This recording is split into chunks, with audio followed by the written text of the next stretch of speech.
கடல் சூழும் அலைகளை படைத்து மனிதர்களின் அறிவுக்கு அப்பாற்பட்ட கோடான கோடி ஜீவராசிகளை படைத்து பரிபாலித்து இரணமளித்து காத்து வளர்த்து வரக்கூடிய ஏக வல்லவனாகிய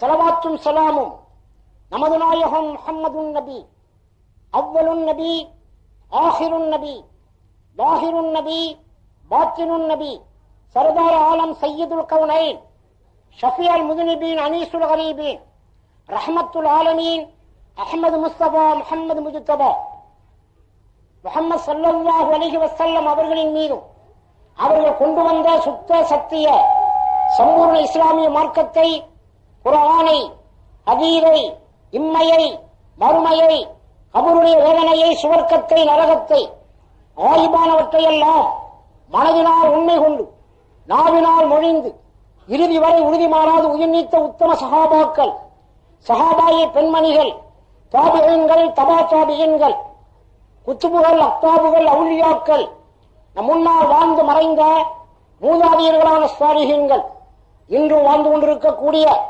மூமினான முஸ்லிமான ஆண் பெண்கள் அனைவர்களின் மீதும்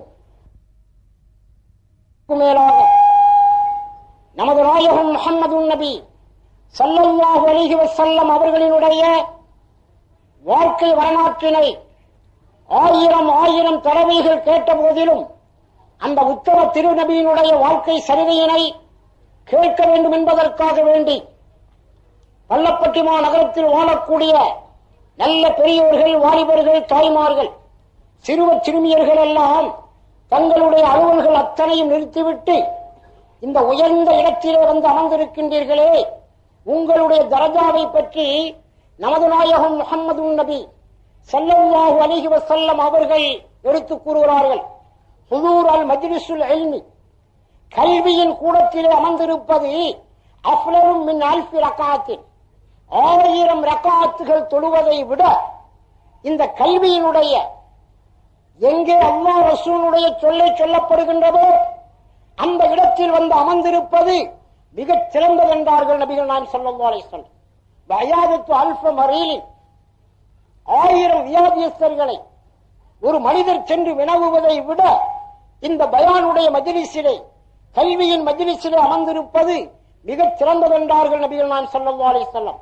ஷுஹூத் அல்ஃப ஜனாஸத்தின், 1000 ஜனாஸாக்களிலே நீங்கள் கலந்து கொண்டு நேரடியாக கலந்து தொழுவதை விட சிறந்தது இந்த மாபெரும் மஜ்லிஸ், கல்வியினுடைய மஜ்லிஸ் என்றார்கள் நபிகள் நாயகம் ஸல்லல்லாஹு அலைஹி வஸல்லம். அது இந்த மஜ்லிஸாகவும் சொல்லலாம், அல்லது எங்கே கல்வியை கற்றுக் கொடுக்கப்படுகிறதோ அந்த இடத்தில் போய் அமர்ந்தாலும் இதே நன்மை என்றார்கள். கீழே யார் ரசூலல்லாஹ், ஒரு சஹாபி எழுந்து நின்று கேட்கிறார், வமின் கிராஅத்துல் குர்ஆன், குர்ஆன் ஷரீஃப் ஓதுவதை விடவா சிறந்தது? ரசூலுல்லாஹ் சொல்லி இருக்கிறார்கள், எல்லா இபாதத்திலும் மிகச் சிறந்தது தொழுகை, அதை விட சிறந்தது குர்ஆனை ஓதுவதென்று. அதை கேள்வியுற்ற ஒரு சஹாபி கேட்கிறார், இந்த கல்வியின் மஜ்லிஸிலே நீங்கள் அமர்ந்திருப்பது மிகச் சிறந்தது என்று சொல்கின்றீர்களே யார் ரசூலல்லாஹ், வமின் கிராஅத்துல் குர்ஆன், குர்ஆன் ஷரீஃப் ஓதுவதை விடவா சிறந்தது என்று கேட்ட பொழுது ஆல ரசூலுல்லாஹி ஸல்லல்லாஹு அலைஹி வஸல்லம், அருமை நபிகள் நாயகம் ஸல்லல்லாஹு அலைஹி வஸல்லம் சொன்னார்கள், ஹல் தன்ஃபஉ கிராஅத்துல் குர்ஆன் இல்லா பில் இல்மி, வெறுமனே குர்ஆனை ஓதிக்கொண்டே போவது, அந்த ஆயத்துகளுக்கு அர்த்தம் தெரியாமல் குர்ஆன் ஷரீஃபை மட்டும் ஓதிக்கொண்டே போவதிலே பிரயோஜனம் இருக்கிறதா என்றார்கள் நபிகள் நாயகம் ஸல்லல்லாஹு அலைஹி வஸல்லம். அப்படியானால் இங்கே உலமாக்கள் குர்ஆனின் ஆயத்துகளுக்கு உங்களுக்கு விளக்கம் தருகிறார்கள். ஆரம்பமாக ரசூலுல்லாஹ்வுடைய பெயரை உச்சரித்த ஒரு நபருடைய வாயிலையாவது ஸல்லல்லாஹு அலா முஹம்மத் ஸல்லல்லாஹு அலைஹி வஸல்லம் என்று வரவில்லை. நீங்கள் மெதராஸிலே செம்புதாஸ் தெருவிலே தாஜுல் இர்ஷாத் என்று ஒரு சங்கம், அந்த சங்கத்திலே நான் வருடம் 6 நாள் பயான் செய்கின்றேன். நீங்கள் சென்னை மாநகரத்திலே வியாபாரம் செய்யக்கூடியவர்கள், அது மட்டுமல்ல உலகம் பூராவும், கும்பகோணத்திலிருந்து விழுப்புரத்திலிருந்து உலகத்தில் எங்க போய் நுழைஞ்சாலும் உங்களுடைய வியாபாரிகள் அங்கே இருக்கின்றார்கள். வேலூருக்கு போயிருந்தேன், என்ன உட்கார்த்தி வச்சுட்டு ஒரு அஜித் மீன் வாங்க போயிட்டார். நான் எங்கடா உட்கார்றதுன்னு தவிச்சுக்கிட்டு இருக்கும்போது ஒரு ஜவுளி கடை, அங்க போய் உட்கார்ந்தேன். அஸ்ஸலாமு அலைக்கும். அலைஹிஸ்ஸலாம். உங்களுக்கு எந்த ஊர்? பள்ளப்பட்டி. 28ஆம் தேதி பயானுக்கு போறேன். எந்த பள்ளி வாசலுக்குன்னு கேட்டாங்க. கிழக்கு பள்ளி வாசலுக்குன்னு சொன்னேன். இப்படி எங்க போனாலும் நீங்க இருக்கீங்க. ஆனா தாஜுல் இர்ஷாத் சங்கத்தில் போய் பாருங்க, ரசூலுல்லாஹ்வுடைய பெயரை உச்சரித்தவுடன் ஸல்லல்லாஹு அலா முஹம்மது ஸல்லல்லாஹு அலைஹி வஸல்லம் அப்படின்னு சத்தம் போட்டு சொல்லுவாங்க. ஆனா இங்க அது இல்லை. ஆனா இந்த பழக்கத்துக்கு வரல. ஆனா அதே சமயத்துல நம்ம பையனுவ எதுக்கெல்லாமோ சப்தம் போட்டு தேவையில்லாத ஒன்றுக்கெல்லாம் சப்தமிட்டு நாம் முழங்குவதை பார்க்கிறோம். அதையெல்லாம் நீங்க இப்ப இந்த தேர்தலில் பார்த்திருப்பீங்க. வாழ்க ஜிந்தாபாத் இதையெல்லாம் நம்ம பார்க்கிறோம். ஆனா அதே சமயத்தில் ரசூலுல்லாஹ்வுடைய பெயரை சொன்னவுடன் பாருங்க, ஒரு தடவை ஆயிஷா ரலியல்லாஹு தஆலா அன்ஹா அவர்கள் தன்னுடைய சட்டையை தைத்துக் கொண்டிருக்கிறார்கள். ஊசி கீழே விழுந்து விட்டது. பகல் நேரம்தான், ஆனால் சின்ன வீடு அல்லவா, கொஞ்சம் இருளாக இருந்தது. அந்த ஊசியை தேடிக்கொண்டிருக்கும் பொழுது அருமை நபிகள் நாயகம் ஸல்லல்லாஹு அலைஹி வஸல்லம் உள்ள நுழைஞ்சாங்க. நுழைஞ்ச உடனே ஒரு பளிச்சுன்னு ஒரு வெளிச்சம் வந்துச்சு. ஆயிஷா நாயகி அந்த ஊசி எடுத்துட்டாங்க. ஊசி எடுத்துட்டு சொன்னாங்க, யா ரசூலல்லாஹ், ஊசி கீழே விழுந்து விட்டது, தெரியவில்லை. தாங்கள் உள்ளே நுழைந்த உடனே அந்த வெளிச்சம் ஒன்று தோன்றியது, அதிலே பளிச்சென்று மின்னி அந்த ஊசியை நான் எடுத்து விட்டேன். அப்ப ரசூலுல்லாஹ் சொன்னாங்க, வயலுல் லிமன் லா யரானி யௌமல் கியாமத்தி யா ஆயிஷா, கியாமத்து நாளையில் கூட என்னை பார்க்க மாட்டார்களே, அவர்களுக்கே நரகம் என்றார்கள் நபிகள் நாயகம் ஸல்லல்லாஹு அலைஹி வஸல்லம்.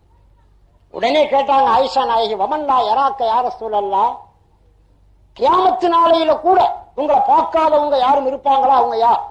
அல் பகீல், கஞ்சன் என்னை பார்க்க மாட்டான் என்றார்கள் நபிகள் நாயகம் ஸல்லல்லாஹு அலைஹி வஸல்லம். இப்ப நம்ம தாய்மார்களா இருந்தா, இன்னும் சொல்ல போனா நம்ம ஆயிஷா பியா இருந்தா, கஞ்சன் சொன்னாக்க காசு ஈயாதவன் இவனை தான் சொல்லுவாங்க கஞ்சன். இப்ப நம்மள ரொம்ப பேர் கஞ்சன் வச்சிருக்கோம். யார்ட்டாச்சும் போய் 100 ரூபாய் கடன் கேட்க வேண்டியது, இல்லைன்றவன பெரிய கஞ்ச போயிடா அப்படிமா. கடன் கொடுக்காதவன்லாம் கஞ்சன் அல்ல. கஞ்சன் யார் தெரியுமா? ரசூலுல்லாஹ்வே சொல்றாங்க. பெருமானார் ஸல்லல்லாஹு அலைஹி வஸல்லம் சொல்கிறார்கள், அஷ்ஷகி அஸ்ஸஹி அல் கரீம், இப்படி ரசூலுல்லாஹ் 4 விதமா சொல்றாங்க. அதையே நம்ம தமிழ்ல சொல்ல வேண்டுமானால் கஞ்சன், மகா கஞ்சன், மகா கஞ்சன், மாபெரும் கஞ்சன், இப்படி 4 பேர் இருக்கான் உலகத்துல. கஞ்சன் யார் தெரியுமா? 100 ரூபாய் பணம் வச்சிருப்பான், சட்டை கையெல்லாம் கிழிஞ்சு தொங்கும், வயிறு பசிக்கும், சாப்பிட மாட்டான்.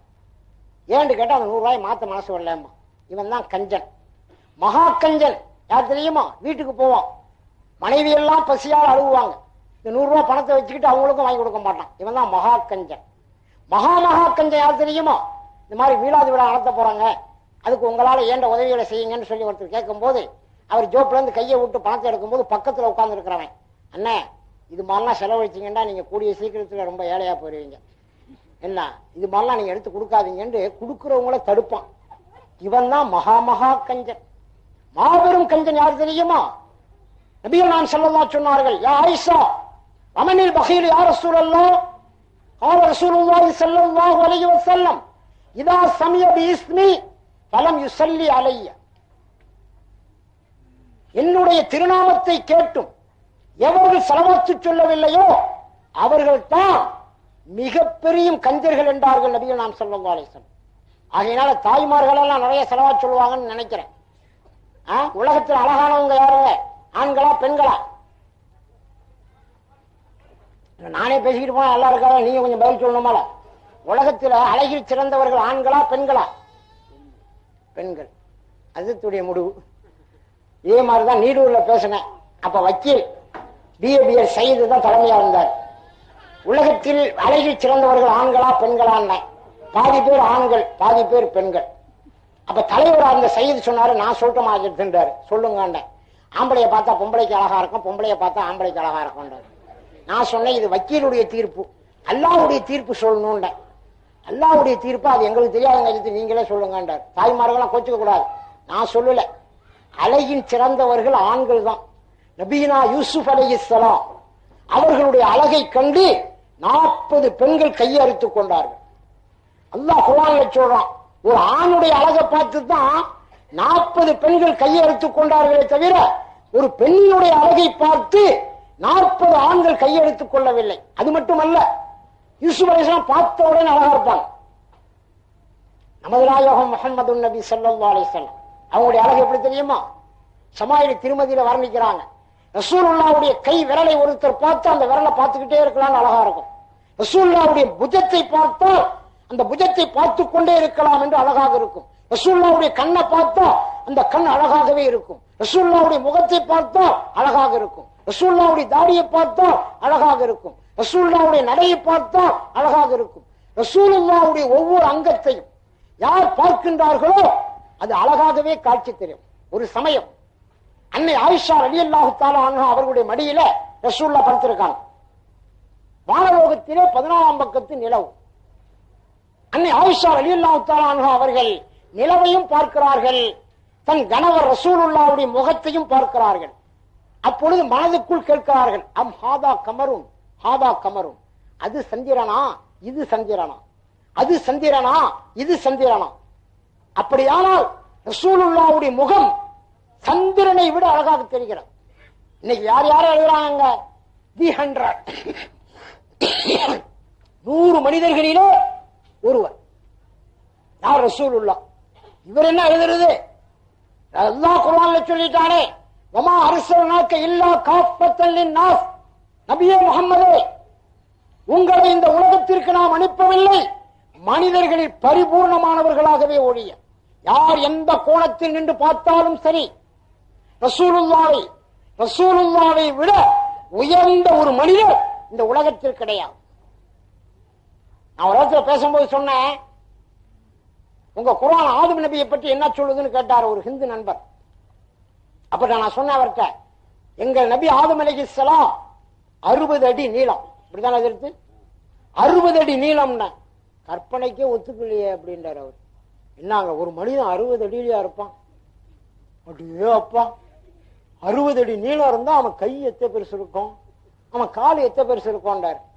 சுபஹானல்லாஹ். இந்த உலகத்திற்கே தனது பிரதிநிதியை ஹலீஃபாவை அறிமுகப்படுத்த அல்லாஹ் உயிரோடு 60 அடியில படைச்சான். இப்ப பாருங்க, தேர்தலில் பாக்குற கும்பகோணத்துல ராஜீவ் காந்தியை 60 அடி நீளத்துல நிப்பாட்டி வச்சிருக்கு. அதுக்கு பேர் என்னங்க? போட்டா தம்பி, கட் அவுட். அதாவது இந்த நாட்டினுடைய பிரதமரை மக்களுக்கு அறிமுகப்படுத்த 60 அடி வேணுமா? ஏன் ராஜீவ் காந்தி 60 அடியா? 60 அடி நீளத்தில் நிப்பாட்டி வச்சிருக்குங்க. தலை அங்க இருக்கு, கால் இங்க இருக்கு. ஏன்னு கேட்டேன், ராஜீவ் காந்திய மக்களுக்கு அறிமுகப்படுத்த இந்த நாட்டினுடைய சர்வசாதாரணமாக ஒரு இந்தியாவினுடைய நாட்டினுடைய பிரதிநிதியை நீ அறிமுகப்படுத்த 60 அடி நீளத்தில் உனக்கு போட்டோ தேவையானால் எங்கள் பாபா ஆதம் அலைஹிஸ்ஸலாம் உலகத்திற்கே முதல் மனிதர். இந்த உலகத்திலேயே மனித இனத்தை கொண்டு வந்த அந்த ரசூலும் அல்லாஹ்வுடைய ஹலீஃபா ஆதம் நபி அலைஹிஸ்ஸலாம் அவர்களை அல்லாஹ் ஏன்பா 60 அடியில படிச்சிருக்க முடியாது? நம்ம மார்க்கம் சிந்தனைக்குரியது என்று சொல்வார்கள். உண்மையிலேயே சிந்திக்க வேண்டும். அருமை நபிகள் நாயகம் ஸல்லல்லாஹு அலைஹி வஸல்லம் அவர்கள் இந்த உலகத்திலே யாரும் சாதிக்க முடியாத கட்சிகளை அல்ல, மிகப்பெரிய மார்க்கத்தை, உயர்ந்த மார்க்கத்தை, தத்துவார்த்தமான ஒரு மார்க்கத்தை இந்த உலகத்தில் கொண்டு வந்தார்கள். இன்னைக்கு அமெரிக்காக்காரன் மண்டைய மூளையை போட்டு குழப்பிக்கிறான். 7 மிஷினை வச்சு 5 ஹார்ஸ்பவர் 7 ஹார்ஸ்பவர் 10 ஹார்ஸ்பவர் மோட்டரை வச்சு ஜம்ஜம் கணக்கு தண்ணீரை எடுத்து தூர் எடுத்துடுறேன். 7 மோட்டரை வச்சு அடிச்சு பார்த்தான். மக்கமா நகரம் பூரா தண்ணி ஓடிக்கிட்டு இருக்கு, ஜம்ஜம் கணத்துல 1 இன்ச்சு தண்ணி இறங்கல. மூளையில ஒண்ணுமே புரியல அவனால. ஏன்னா 7 மோட்டர் அடிக்குது, கொஞ்சமாவது தண்ணி இறங்கணுமால, இறங்கல. 7 மோட்டரையும் ஆஃப் பண்ணியாச்சு, தண்ணி கொப்பளிச்சு வெளியே வரணுமால, வெளியே வரல. சிந்திச்சு பார்த்தா ஜம்ஜம் கணக்கு தண்ணீரை சிந்திச்சாலுமே ஒரு மனிதன் இஸ்லாத்துல வந்துருவாங்க. அது மாதிரியான ஒரு அமைப்பில் அல்லாஹ் தஆலா நம்ம மார்க்கத்தை வச்சிருக்கோம், இந்த இஸ்லாமிய மார்க்கத்தை. நாம் அதிலே இல்லை, இஸ்லாமியர்கள் அதிலே இல்லை, நாம் அதை பற்றி சிந்திக்கவே இல்லை. அல்லாஹ் குர்ஆன்ல சொல்றானே, வமா ஹலக்துல் ஜின்ன வல் இன்ஸ இல்லா லியஅபுதுன் ஹலக்கலக்கும் மா ஃபில் அர்லி ஜமியா. இந்த உலகத்தில் உண்டான அனைத்து வஸ்துக்களும் உங்களுக்கு தான், எல்லாமே உங்களுக்கு தான். யானை உனக்கு தான், குதிரை உனக்கு தான், நண்டு உனக்கு தான், நட்டுவாக்கல்லி உனக்கு தான், நல்ல பாம்பு உனக்கு தான். என்ன ஆச்சு, உலக ஆரம்பிச்சிட்டீங்க மேடையில உட்கார்ந்துக்கிட்டு. நல்ல பாம்பு நட்டுவாக்கல்லாம் நமக்கா? ஆமாப்பா, நல்ல பாம்பு உனக்கு தான், நட்டுவாக்கலையும் உனக்கு தான். உனக்கு என்ன தெரியும்? நல்ல பாம்பினுடைய நச்சுப்பையில் இருந்து குஷ்டரோகிகளுக்கு மருந்து தயார் பண்றான். நீ போய் பார்த்தா தெரியும், அந்த குரான் வச்சுக்கிட்டு உட்கார்ந்துருப்பான், எல்லாத்தையும் ஒன்னா போட்டு ஒரு மாதிரியான லேகி இறக்கி ஒரு மாதிரியான ரசம் இறக்கி இது முட்டுக்கால் வலிக்கு தேய்ச்சிங்கன்னா சௌரியமா போகமா. அதுல பார்த்த நண்டுல இருந்து நச்ச வரைக்கும் கிடக்கும். அவ்வளவும் நமக்குத்தான். உலகத்துல உண்டான அத்தனை வஸ்துவும் நமக்குத்தான். நம்ம யாருக்குங்க சொல்ல மாட்டீங்க. எல்லாவுக்குன்னா என்னத்துக்கு சாப்பிட்டு விட்டுட்டு யா அல்லா யா அல்லா யா அல்லா. சரியா போச்சா? ஒரு காலம் முடியாது. 5 நேரம் தொழ வேண்டும். ரசூலுல்லாஹ் சொல்கிறார்கள், நான் சொல்லவில்லை. எந்த ரசூலுல்லாஹ்வுடைய பிறந்த தின விழாவை கொண்டாடுகின்றீர்களோ அதே நபிகள் நாயகம் ஸல்லல்லாஹு சொல்கிறார்கள், அவ்வளுமா யுஹாஸபு பிஹில் அப்து யௌமல் கியாமத்தி அஸ்ஸலாத். கியாமத் நாளையில் அல்லாஹ் கேட்கக்கூடிய முதல் கேள்வி தொழுகைதான். ஆம்பளை பொம்பளை எல்லாரும் நிப்பாட்டி வச்சு, அதுல பள்ளப்பட்டிக்காரங்களா இருப்பாங்க, ஐயம்பட்டக்காரங்களா இருப்பாங்க, கீழக்கரக்காரங்களா இருப்பாங்க, எல்லா ஊர் மக்களும் இருப்பாங்க. எல்லாரும் நிப்பாட்டி வச்சு அல்லாஹ் கேட்கக்கூடிய முதல் கேள்வி, அவ்வளுமா யுஹாஸபு பிஹில் அப்து யௌமல் கியாமத்தி அஸ்ஸலாத். தொழுதியா? யா அல்லாஹ், பள்ளப்பட்டி கிழக்கு பள்ளி வாசலுடைய மனாரா நான் தான் கட்டினேன். தொழுதியான்னு கேட்டேன். யா அல்லாஹ், மேல பள்ளியாசுடைய ஹவுஸ் எனக்கு காசுலா அல்ல. நான் என்ன கேட்கிறேன், நீ என்னப்பா சொல்ற? தொழுதியா? அதான்டா அல்லாஹ் செய்யல. உன் மேல பள்ளியாச ஹவுஜ் காசையும் ஒத்துக்கல, உன் கீழே பள்ளியாச மெனாலாவையும் ஒத்துக்கலங்கிறான். அப்படியா எடுத்து அப்ப நாளைக்கே காசை வாங்கிக்கிறேங்கிறாரு. தொழுகிறேன்னு சொல்ல மாட்டேங்கிறாரு, காசை வாங்கிக்கிறார். ஆனா அப்படி சொல்லக்கூடியவர்கள் பள்ளப்பட்டியில் கிடையாது. ஒருத்தட்ட கேட்டேன், என்னங்க ரொம்ப கவலையா இருக்கீங்களா? அட என்ன அதிர்த்து, எல்லா இடத்துல கேட்டு கேட்டு பார்த்து அழுத்து போயிட்டேன். என்ன விஷயம்? 3 குமர் அதிர்த்து, 3 குமர் எனக்கு விடாம எல்லா இடத்துல கேட்டு பார்த்தேன், எல்லாம் நிறைவேற்றவே இல்லைன்றார். எப்ப கேட்டீங்க? என்ன படுக்க போகும்போதுன்றார். படுக்க போகும்போது உங்களை யார் கேட்க சொன்னா? அல்லாவை கூப்பிட்டு இல்ல அதிர்த்து, காலையில எந்திரிச்சோனையும் கேட்கறது, பாயிலேயே உட்காந்துக்கிட்டு. படுக்க போகும்போது அல்லாட்ட கேட்கிறாரா, யா எல்லாம் 3 குமர் வச்சிருக்கேன், எனக்கு முடிச்சு கொடு. எந்திரிச்ச உடனே யா எல்லாம் எனக்கு 3 குமரை முடிச்சு கொடு. அப்படி யாரு கேட்க சொன்னா? அப்ப எப்ப சேர்த்து கேட்கறதுன்றாரு. இப்போ உங்க ஊருக்கு பக்கத்துல பெரிய ஒரு வள்ளல், கொடை வள்ளல் இருக்காருன்னு வச்சுங்க. அந்த கொடை வள்ளல் நிறைய தர்மம் செய்யறாரு, நிறைய குமர் காரியத்துக்கு கொடுக்குறாரு, 5000 10,000 சொன்னா அவர்கிட்ட கேட்டா தானே நமக்கு வரும். அல்ல அவரை நேரில் காண முடியலன்றாலும் அவர் போன் நம்பரை வாங்கி போன் சுத்தி, ஹலோ இருக்கீங்களா? ஆமா நான் தான் என்ன பேசுறேன், எங்கேயாவது எடுத்து எனக்கு 3 குமர், ஒரு குமர் வந்திருக்கு, ஒரு 5000 கொடுத்தா நல்லா இருக்குன்னா அவர் அனுப்புறேன் இல்லையம்பார். அப்ப அவர் போன் நம்பரையாவது தெரிஞ்சு வச்சுக்கணும். அந்த மாதிரி அல்லாவுக்கு போன் நம்பர் இருக்கு, எழுதிக்கிங்க 24434. என்ன எதிர்த்து உலகிறீங்க? அல்லாவுக்கு போன் நம்பரா? போன் நம்பர் தான்ப்பா 24434. முதல்ல எழுதிக்க 24434. இப்ப பாரு, ஃபஜர் 2 ரக்காத், லொஹருக்கு 4, அசருக்கு 4, 44, மகரிபுக்கு 3, இஷாவுக்கு 4. இந்த 24434 கரெக்டா சுத்தி ஃபஜர் 2 ரக்காத்து, லொஹர் 4, அசர் 4, மகரிபு 3, இஷாவுக்கு 4 ரக்காத்து தொழுது போட்டு யா அல்லாண்டா அல்லா ஏம்பா. நீ வெள்ளிக்கிழமை மட்டும் வந்து 2ஆம் நம்பரை சுத்திட்டு போனா அல்லா ஏண்டா கேட்பான்? உன் வீட்டுல போன் இருந்தா சுத்தி பாரு, 2ஆம் நம்பரை மட்டும் சுத்தி காலையில வச்சு பாரு, ஒரு சத்தம் கேட்கும். ஒரு நம்பர் மாறினாலுமே யாரோ ஒருத்தர் எடுத்துக்கிட்டு ஏங்கிறாரு. 244 சுத்திட்ட, யார் அது? ஐயாசாமி பேசுறேன். ஐயாசாமியா? நான் அல்லாவள கூப்பிட்டேன். நம்பர் தப்புங்க, ராங் நம்பர். உங்க நம்பர் என்ன? 24434. நீங்க சுத்துறதுக்கு 2434 சுத்திட்டீங்க, ஒரு 4 விட்டுட்டீங்க. அப்ப அசரை விட்டுவிட்டேன். சுபஹானல்லாஹ். நல்லா கவனிங்க. உண்மையை சொல்கிறேன் என் அன்பு சகோதரர்களே, இஸ்லாத்தை நீங்கள் சிந்திப்பீர்களே ஆனால் அது தொழுகையில் தான் இருக்கிறது. நபிகள் நாயகம் ஸல்லல்லாஹு அலைஹி வஸல்லம் அவர்களுடைய ஒவ்வொரு விஷயத்தையும் நீங்கள் சிந்திப்பீர்களே ஆனால் ரசூலுல்லாஹ் சாதாரண மனிதரா? உண்மைதான், மனிதர் தான், அதில் சந்தேகம் இல்லை. ஜின் அல்ல, ஜின் அல்ல, ரூஹானி அல்ல, பேய் பிசாஸ் அல்ல. அருமை நபிகள் நாயகம் ஸல்லல்லாஹு அலைஹி வஸல்லம் அவர்கள் இந்த உலகத்தில் மனிதராகத்தான் அனுப்பப்பட்டார்கள். அந்த உத்தம நபி ஸல்லல்லாஹு அலைஹி வஸல்லம் சிறப்புகளை, மகிமைகளை நாம் பேச வேண்டுமானால் நாள் கணக்கிலே பேசலாம். ஆண்கள் அழகானவர்கள் பெண்களை விட சொன்னேன். ஆனா பெண்கள் அழகானவர்கள் தான். எப்போ? பெண்களுடைய அழகு எங்க இருக்குங்க? பெண்கள் எதை வச்சு அழகா இருக்காங்க சொல்லுங்க பாப்போம். அது ஒரு கிசா இருக்கு, அது சொல்றாங்க, அது சொல்றேன். உலகத்தில் வெளிப்படையா பெண்கள் அழகா இருக்கிறதுக்கு காரணம் தலைமுடி. தலை முடிய வச்சுதான் பெண்கள் அழகு. அதனாலதான் குர்ஆன் சொல்லுது தலையில் முக்காடிடு, மார்பகத்தை மறைத்துக் கொண்டு. ஆனா நம்ம தாய்மார்கள் பஸ்ல ஏறி உட்கார்ந்த உடனே அந்த துப்படியெல்லாம் பறந்துருதான், இன்னும் காத்துல பறந்துருதான். அப்படியே இப்படி உட்காந்துடுறாங்க. அந்த துப்பட்டி இப்படி இருக்கு, சேலை கூட போடுறதுல அப்படியே உட்காந்துடுறாங்க. அவங்க வச்சிருக்கிற கொண்டப்பூ, திருவப்பூ, அவங்க மாட்டி இருக்கிற மாட்டுகள் எல்லாம் தெரியுது. எல்லாத்தையும் பார்த்து அடுத்த ரசிச்சுக்கிட்டு வர்றான். நம்மள மாதிரி அஜத்துமார்கள் யாராவது அந்த பஸ்ல ஏறிட வேண்டியதுதான். அல்லாஹூ வந்துட்டாண்டி ஒன்னா நம்பர் காலிப்பையோ அப்படிங்கிற மாதிரி இழுத்து போத்திடுறாங்க. எங்களால பார்க்க முடியல, அஜத்து மாதிரி பார்க்க முடியல. யாராச்சும் தாடி வச்சவங்க உங்களை ஏறிட்டீங்க, அஜத்து மாதிரி தெரியுது அப்படின்னு போத்திட வேண்டியது. அப்ப நான் நினைச்சுக்கிறது அல்ஹம்துலில்லாஹ் நம்மள அல்லாஹ் காப்பாத்துறான், இந்த மூதேவியை பாக்குறத விட்டோம் அப்படின்ட்டு. உண்மையிலேயே எங்க பள்ளப்பட்டி பெண்களை சொல்ல, நான் பள்ளப்பட்டி பெண்கள் புர்கா அணிஞ்சு ரொம்பவும் மரியாதையாக செல்வதாக கேள்விப்பட்டேன். அப்படிதான் அஜத்து? ஆமாங்க, இல்லைன்னா அஜத்து வீட்டுக்கு போக முடியாது. என்ன பண்றது, இந்த மாதிரியான காலகட்டத்தில் இருக்கும். இப்படிதான் பயான் செய்ய வேண்டியது இருக்கு. பயான் செய்யும் போது எல்லாம் என்ன சொல்றோம், உது இலா சபீலி ரப்பிக்க உலில் ஹிக்மத்தி வல் மௌஇலத்துல் ஹஸனா.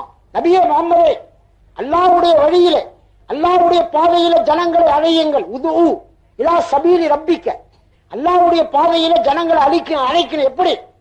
உலில் ஹிக்மத்தி வல் மௌஇலத்துல் ஹஸனா, நுட்பமான அறிவான சொல்லை கொண்டும் அழகான சொல்லை கொண்டும் அழைக்க வேண்டும். முரட்டுத்தனமா அழைச்சிடாதீங்க. சட்டம் சொல்றது வேற, பயான் செய்யறது வேற. சட்டம் எப்படி தெரியுங்களோ, இந்த ஊர்ல உண்டான நாட்டாமக்காருடைய மகன் திருடிட்டான். அதே சமயத்தில் இந்த ஊர்ல உண்டான நாசுவன் அவனுடைய மகன் திருடிவிட்டான். நாசுவன் மகன் திருடின உடனே பாருங்க, இன்னும் இஸ்லாமிய சட்டத்தின்படி, சரிய சட்டத்தின்படி இப்ப நம்ம அரசாங்கம் நமக்கு நடக்க சொல்லி இருக்கு. சரிய சட்டம் என்ன சொல்லுது? திருநவனை கையை வெட்ட சொல்லுது. எங்க அவன் நாசுவன் மகன் கொண்டாடா, இந்த ஆள் கையை வெட்டியாச்சு. ஒரு வாரத்துக்கு பிறகு நாட்டாமக்கார மகன் திருடிட்டான். நாட்டாமக்காரன தெரியுதுங்களா? ஊர் தலைவர் மகன். என்ன நீ என்ன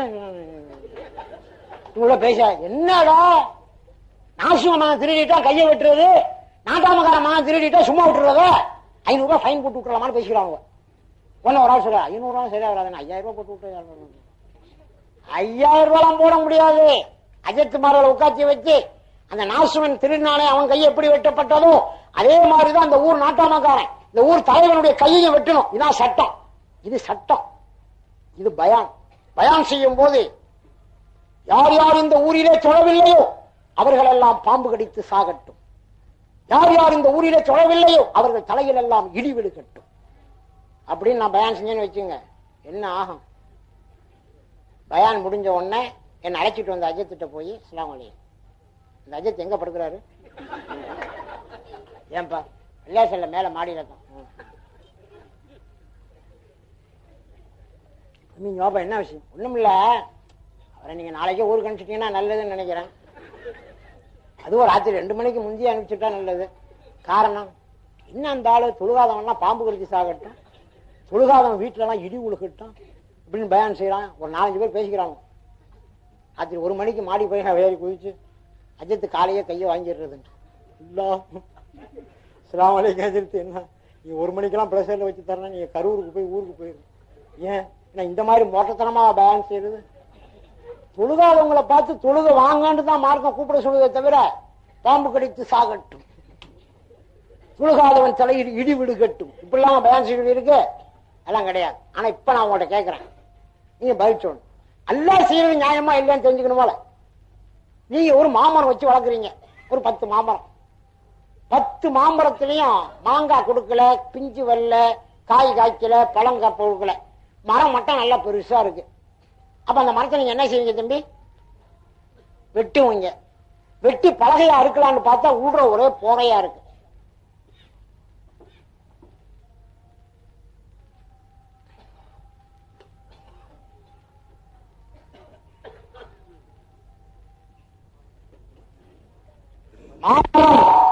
தென்னை மரம் இவைகளிலே அதனுடைய பலன் கிடைக்கவில்லை என்றால் அதை வெட்டுகிறோம். அந்த மரம் நன்றாக இருந்தால் பலகையாக வைத்துக் கொள்கிறோம். அந்த மரம் போரையாக இருந்தால் அந்த மரத்தை வெட்டி நாம் அடுப்பில் வைத்து விடுகிறோம். காரணம் என்ன? எதற்காக வேண்டி அந்த மரத்தை வைத்து வளர்த்தோமோ அந்த பலன் அதில் கிடைக்கவில்லை. மாமரத்தில் மாங்காவோ பிஞ்சோ அல்லது பழமோ கிடைக்கவில்லை. அதனால அதை அடுப்புல வச்சுட்டோம். அதே மாதிரி அல்லாஹ் சொல்றான், வமா ஹலத்துல் ஜின்ன வல் இன்ஸ இல்லா லியஅபுதுன், மனித வர்க்கத்தை என்னை வணங்குவதற்காகவே அன்றி நான் படைக்கவில்லைங்கிறான். அப்ப தொழுகுல ஒருத்தன் அவன் என்ன செய்யலாம்? தூக்கி அடுப்புல வச்சிட வேண்டியதானே. எப்படி நீ மாமரத்துல பழம் கிடைக்கலன்னு அடுப்புல வச்சியோ, அதே மாதிரி அல்லாஹ் உன்னை தொழுவத்துக்காக தான் படைத்தான். அதான் முக்கிய குறிக்கோள். ஆனா உலகத்தில் உள்ள அத்தனை வஸ்து உனக்கு தான் கொடுத்தான். எல்லாமே அனுபவிச்சுக்கிட்டு தொழுதுக்கான்னு அல்லாஹ். ஆனா நீ தொழுகல, எந்த பலனை அல்லாஹ் எதிர்பார்த்தாலும் அது அவனுக்கு கிடைக்கல. அப்ப தொழுகாத மனிதனை நல்லா பார்த்தான், நோம்பும் வைக்கல, அவன் ஜக்காத்தும் கொடுக்கல, ஹஜ்ஜு செய்யல, உள்ள பூரா ஒரே போறையா இருக்கு. அப்ப என்ன செய்யணும்? அந்த மரத்தை தூக்கி அடுப்புல வச்சிட வேண்டியதுதான். அதான் உன்னை தூக்கி நரகத்துல போடுறேங்கிறான். மனிதர்களை நாம் படைத்ததெல்லாம் இந்த உலகத்திலே என்னை வணங்குவதற்காகத்தான். ஆனால் நிக்காக முடிப்பது, உலகத்தில் வியாபாரம் செய்வது, உலகத்திலே விவசாயம் செய்வதெல்லாம் அத்துன்யா மதுராத்துல் ஆஹிரா, இந்த உலகம் மறுமையினுடைய வெள்ளாமை ஸ்தலம் என்றார்கள் நபிகள் நான் ஸல்லல்லாஹு அலைஹி வஸல்லம். அதற்குதான் ரசூலுல்லாஹ் சொன்னார்கள், ஒரு மனிதன் நிக்காக முடித்து விட்டால் இந்த மார்க்கத்திலே பகுதியை அவன் நிறைவேற்றி விட்டான். காரணம் அதுதான், குழந்தைகளை பெறுவதற்கு, நல்ல பல குழந்தைகளை உலகத்தில் உருவாக்குவதற்குண்டான ஒரு மாபெரும் சுன்னத். அதனால்தான் ரசூலுல்லாஹ் சொன்னார்கள், நிக்காஹ் என்பது என் வழிமுறை, அதை விட்டவர்கள் எண்ணி சார்ந்தவர்கள் அல்ல. மீதமுண்டான பகுதியில் அல்லாஹுவை பயந்து கொள்ளட்டும் என்றார்கள் நபிகள் நாம் ஸல்லல்லாஹு அலைஹி வஸல்லம். அப்படியானால் என்ன?